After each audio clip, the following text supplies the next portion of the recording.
नमस्कार मंडळी, आज आपण महानुभाव पंथातील एका अत्यंत श्रद्धेच्या आणि विशेष विषयाबद्दल जाणून घेणार आहोत. श्री गोविंद प्रभूंच्या दाढेचा विशेष. महानुभाव पंथामध्ये श्री गोविंद प्रभूंना अत्यंत महत्त्वाचे स्थान आहे.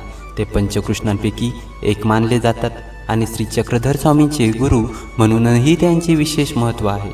मंडळी, आता प्रश्न असा पडतो की श्री गोविंद प्रभूंच्या दाढेला एवढे महत्त्व का दिले जाते?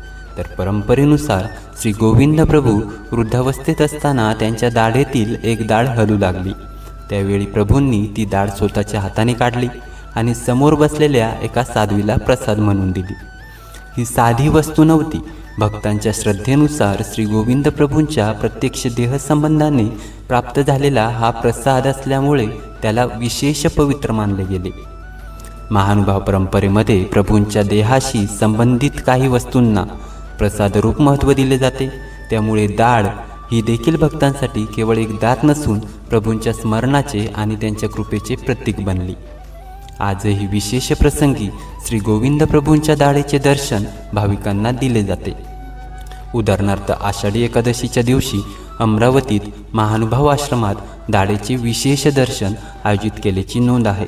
तसेच श्री क्षेत्र कनाशी येथे गुरुपौर्णिमेला श्री गोविंद प्रभूंची पवित्र दाढ दर्शनासाठी ठेवली जाते. दाढेचे दर्शन घेताना भक्तांच्या मनात एकच भावना असते.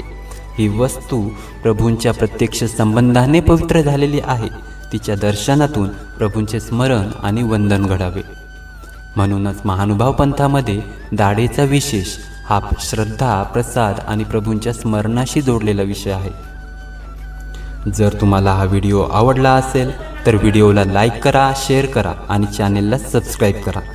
दंडवत प्रणाम.